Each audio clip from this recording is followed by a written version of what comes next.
नमस्कार मित्रांनो. भारताच्या स्वातंत्र्य लढ्यातील एक महान मवाळ नेते, थोर समाजसुधारक आणि महात्मा गांधीचे राजकीय गुरु नामदार गोपाळकृष्ण गोखले यांचा इतिहास अत्यंत प्रेरणादायी आहे. जेव्हा आपण भारताच्या स्वातंत्र्य लढ्याचा इतिहास वाचतो तेव्हा आपल्यासमोर क्रांतिकारकांची आणि जहाल नेत्यांची नावे येतात. पण याच लढ्यात पडद्यामागे राहून कायद्याच्या आणि सनदशीर मार्गाने ब्रिटिश सरकारला झुकवणारे गोपाळराव हे एक महान व्यक्तिमत्व होते, ज्यांना साक्षात महात्मा गांधी आपले राजकीय गुरु मानत असत. अशा या शांत वादळाने नेहमीच्या बुद्धीच्या जोरावर ब्रिटिश साम्राज्याला उत्तर दिले. गोपाळकृष्ण गोखले यांचा जन्म 9 मे 1866 रोजी रत्नागिरी जिल्ह्यातील काटलूक या छोट्याशा गावात एका अत्यंत सामान्य आणि गरीब कुटुंबात झाला. त्यांचे वडील कृष्णराव गोखले हे कारकुनी करायचे आणि आई वाळूबाई या गृहिणी होत्या. घरची आर्थिक परिस्थिती बेताचीच असल्याने त्यांना सुरुवातीपासूनच अनेक अडचणींचा सामना करावा लागला. परंतु गोपाळराव लहानपणापासूनच अत्यंत हुशार आणि प्रामाणिक होते. त्यांच्या लहानपणाचा एक प्रसिद्ध किस्सा असा आहे की एकदा शाळेत गुरुजींनी गणिताचा कठीण गणपाठ दिला होता आणि वर्गात फक्त गोपाळरावांनीच सर्व उत्तरे बरोबर आणली होती. गुरुजींनी कौतुक केल्यावर गोपाळराव रडू लागले आणि त्यांनी प्रामाणिकपणे सांगितले की हे उत्तरे त्यांनी स्वतः नाही तर मित्राकडून सोडवून घेतली आहेत. ही प्रामाणिकपणाची शिकवण त्यांना त्यांच्या घरातूनच मिळाली होती. वडिलांच्या अचानक निधनानंतर त्यांच्या कुटुंबावर दुःखाचा डोंगर कोसळला. पण त्यांचे मोठे भाऊ गोविंदराव यांनी स्वतःचे शिक्षण सोडून गोपाळरावांना शिकवले. गोपाळरावांनी कोल्हापूर आणि नंतर मुंबईच्या एल्फिन्स्टन कॉलेजमधून 1884 मध्ये वयाच्या अवघ्या 18व्या वर्षी BA ची पदवी पूर्ण केली, जी त्या काळात खूप मोठी गोष्ट मानली जात असे. शिक्षण पूर्ण झाल्यावर ते पुण्यात आले आणि न्यू इंग्लिश स्कूलमध्ये शिक्षक म्हणून रुजू झाले. पुढे डेक्कन एज्युकेशन सोसायटीमध्ये त्यांनी नाममात्र वेतनावर तब्बल 20 वर्षे देशसेवेची शपथ घेऊन फर्ग्युसन कॉलेजमध्ये इतिहास आणि अर्थशास्त्र शिकवले. त्यांचे इंग्रजी आणि अर्थशास्त्रावर प्रचंड प्रभुत्व होते. पुण्यात आल्यावर गोखले यांच्या जीवनाला खरी कलाटणी मिळाली, कारण त्यांना न्यायमूर्ती महादेव गोविंद रानडे यांच्यासारखे महान गुरु लाभले. रानडे यांच्या मार्गदर्शनाखाली गोखले यांनी सार्वजनिक सभा या संस्थेचे काम सुरू केले आणि तिच्या त्रैमासिकाचे संपादन केले, जिथून त्यांच्या राजकीय कारकिर्दीला खऱ्या अर्थाने सुरुवात झाली.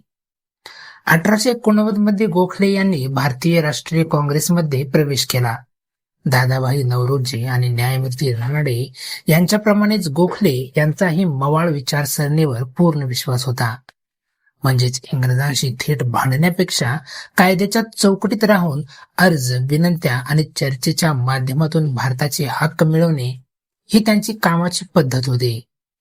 1897 मध्ये इंग्रज सरकारने भारताच्या आर्थिक स्थितीचा अभ्यास करण्यासाठी वेलबी कमिशन नेमले होते आणि भारताची बाजू मांडण्यासाठी गोखले लंडनला गेले. पुण्यात आल्यावर गोखले यांच्या जीवनाला खरी कलाटणी मिळाली, कारण त्यांना न्यायमूर्ती महादेव गोविंद रानडे यांच्यासारखे महान गुरु लाभले. रानडे यांच्या मार्गदर्शनाखाली गोखले यांनी सार्वजनिक सभा या संस्थेचे काम सुरू केले आणि तिच्या त्रैमासिकाचे संपादन केले, जिथून त्यांच्या राजकीय कारकिर्दीला खऱ्या अर्थाने सुरुवात झाली. तिथे त्यांनी ब्रिटिश अधिकाऱ्यासमोर भारताच्या गरिबीची आणि इंग्रजांकडून होणाऱ्या आर्थिक शोषणाची इतकी अचूक आकडेवारी मांडली की सर्व ब्रिटिश खासदार थक्क झाले. त्यांच्या याच अभ्यासूपणामुळे त्यांना भारताचे ग्लॅडसन म्हटले जाऊ लागले. यानंतर गोखले यांचे सर्वात मोठे आणि ऐतिहासिक कार्य म्हणजे त्यांनी 12 जून 1905 रोजी पुण्यात सर्वंट्स ऑफ इंडिया सोसायटी म्हणजे भारत सेवक समाज या संस्थेची स्थापना केली. या संस्थेचा मुख्य उद्देश देशाच्या सेवेसाठी तरुण आणि देशभक्त कार्यकर्ते तयार करणे हा होता, ज्यांच्याकडून अत्यंत साधे जीवन जगून देशसेवा करण्याची अपेक्षा असे. नामदार गोखले यांचा हा प्रवास अजिबात सोपा नव्हता आणि त्यांना आयुष्यात अनेक मोठ्या अडचणी आणि तीव्र विरोधाचा सामना करावा लागला. त्या काळात काँग्रेसमध्ये दोन गट पडले होते, ज्यात लोकमान्य टिळकांचा जहाल गट आणि गोखले यांचा मवाळ गट होता. टिळकांचा विश्वास थेट आंदोलनावर होता, तर गोखले सनदशीर मार्गाने जाण्याच्या बाजूने होते. यामुळे अनेकदा सार्वजनिक व्यासपीठावर त्यांच्यात तीव्र मतभेद झाले आणि काही लोक गोखले यांच्यावर इंग्रजांचे दलाल म्हणून टीका करत असत. वैचारिक मतभेद असूनही टिळक आणि गोखले एकमेकाचा प्रचंड आदर करत, पण या अंतर्गत वादामुळे गोखले यांना मोठा मानसिक त्रास सहन करावा लागला. याशिवाय 1897 मध्ये प्लेग कमिशनर रँडचा अत्याचाराच्या प्रकरणात एक मोठा वाद निर्माण झाला. गोखले त्यावेळी लंडनमध्ये होते आणि त्यांना मिळालेल्या पत्राच्या आधारे त्यांनी ब्रिटिश सैनिकांवर टीका केली. मात्र भारतात परतल्यावर भीतीपोटी कोणीही प्रत्यक्ष साक्ष देण्यास तयार झालेले नाही. शेवटी परिस्थिती अधिक बिघडू नये म्हणून गोखले यांनी ब्रिटिश सरकारची लेखी माफी मागितली, ज्यावरून भारतातील जनतेने त्यांच्यावर प्रचंड टीका केली आणि त्यांना भेत्रा म्हटले गेले. हा गोखले यांच्या आयुष्यातील सर्वात कठीण आणि अपमानकारक काळ होता. पुढे जेव्हा ते इम्पेरियल लेजिस्लेटिव्ह काउन्सिलचे सदस्य बनले, तेव्हा त्यांनी भारतीयांना प्राथमिक शिक्षण मोफत मिळावे म्हणून गोखले बिल आणले, परंतु ब्रिटिश सरकारच्या आडमुठेपणामुळे ते फेटाळून लावले गेले.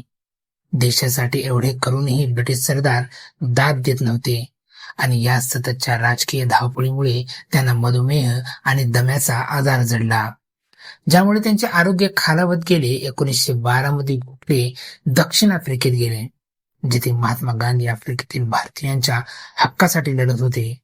गांधीजी गोखले यांच्या राजकीय समजूतदारपणाने आणि शांत स्वभावाने इतके प्रभावित झाले की त्यांनी गोखले यांना आपले राजकीय गुरु मानले आणि त्यांच्याच सांगण्यावरून गांधीजी 1915 मध्ये भारतात परत आले.